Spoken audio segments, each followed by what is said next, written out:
What up, guys? This is Casey is Rog, and today we are talking about wrestling. I just got done watching on the Vice YouTube channel their new series, Tales from the Territories. Honestly, they're talking about the Territories age or era before Vince McMahon came in and wiped it out. The first one, I believe, was about Memphis wrestling. They had Jeff Jarrett, Jerry Jarrett, Jerry the King Lawler, Dutch Mantel, and I think there was a fifth guy. Oh, Jimmy Hart. So, it was pretty good. You know, for not being super dark, it was actually a pretty good episode. I loved their stories. Like how crazy it was back in the territory days. How fans would get away with some stuff during that time. Like, and it's loosely when I say that, because usually the wrestlers have more of a right to beat the shit out of them if they did something stupid. But I think one of the funnier ones is when Jimmy Hart was being picked up and hauled away to the entrance, and he fought someone, burned them with a cigarette or something, and he was like, "Oh man, I don't want my new tights to be all fucked up." And when they get back to the back, apparently someone had a blow dart and shot a blow dart at him. I'm wondering if he was actually trying to aim for Jimmy Hart, or maybe the wrestler who picked him up. You gotta think about it. I mean, how accurate is a blow dart? It's not like a gun. I mean, it eventually goes down. Unlike, yes, bullets start to go down, but it's like yards and yards and yards, like hundreds of yards, before it really starts to go down. So, a blow dart, I mean, unless you're like really close, and then I can understand, but it was a really good episode. I highly suggest you guys watch it it's on, I assume it's gotta be on Vice TV channel, but it's on their YouTube for free. And like I said, instead of it being super dark, they're probably trying to get people to come back after the damage that Dark Side of the Ring did. Mainly from, oh god, the plane ride from hell did a lot of damage and hurt a lot, burned a lot of bridges with that one.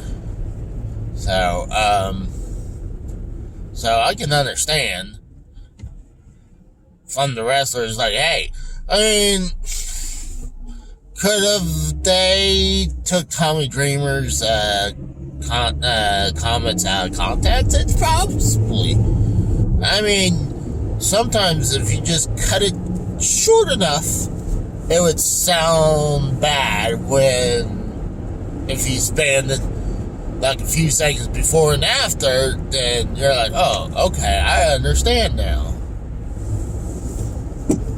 But that's why I think right now. Plus, I was hearing that WWE's behind this, and yes, you had Jeff Jarrett, who at the time was with the WWE, and then obviously Jerry the King Lawler, who is with the WWE, and then you have the rest of the people who's kind of like retired, like Jerry Jarrett's not doing anything. Jimmy Hart is not really doing anything. Pretty much just, I guarantee the rest of these guys only does the, when they do the conventions circle or signings and stuff like that, and I understand, or even make an appearance at an indie show. But it was actually really good. There was a ton of Jerry the King Lawler episodes. Stories. It's funny that they did not talk about Andy Kaufman. They did flash Andy Kaufman's picture on there. But I believe they're going to have a story about that. And I can't wait for that one with Andy Kaufman versus Jerry the King Lawler. I had no idea until Man in the Moon that Andy Kaufman got into wrestling and did the whole thing with Jerry the King Lawler. Honestly, JR was not in Memphis during that time frame. They just King's with the WWF. Let's get some. We'll send JR over there. But until later, I did not know about the Andy Kaufman deal because shit, I was probably a baby when that happened, or a baby or a little kid, so I had no idea about it, and you don't hear about it as often as you do nowadays. So I can't wait for that episode, but they talk more about some really crazy stories and about it. Like Jerry Jarrett had a really crazy, bloody story. That was crazy. And I'm happy to see Jeff Jarrett and Jerry Jarrett, sitting there and talking, was able to chat again. I hate seeing father and son not talking to each other no more. So I'm glad they're intermingling with each other. So, for it being made fun of people who did Dark Side of the Ring, I think it was a good move. They did mention Dark Side of the Ring. So, maybe they put Dark Side of the Ring on hiatus for right now. Try to get some good graces back with some of these wrestlers after the damage.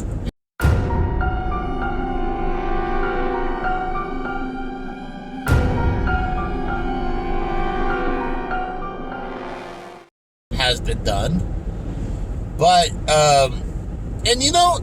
some people shit on the Dark Side of the Ring. I think every episode of Dark Side of the Ring was great. Maybe some are better than others, but even some things that I had no idea who the person is or had very little knowledge, like the whole thing with Johnny Kanon. I had no idea who the fuck that was, but his story was very interesting. And after season 1, they're like, okay, people are like fantasy booking the next series. They're like, okay, we gotta talk about the Owen Hart situation, we gotta talk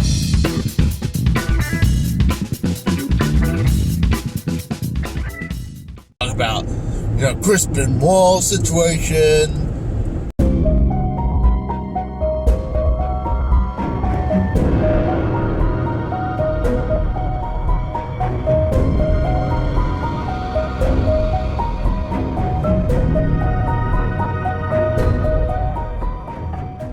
So,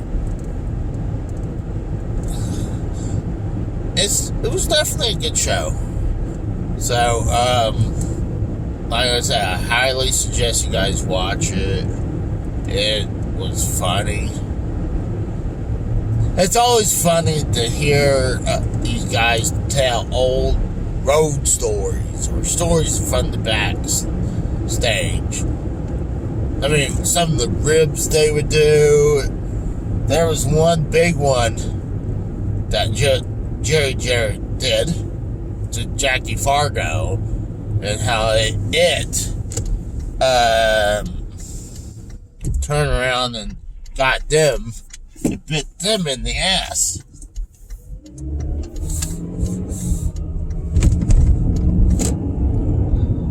So, it was a good episode. So, like I said, I highly suggest you guys check it out. But I was hearing WWE was going to help produce this thing. WWE had no mission, nowhere in this. So, I don't know. Maybe they're like, hey, yeah, you can use this footage. So I'll talk to you guys later. See you. Bye.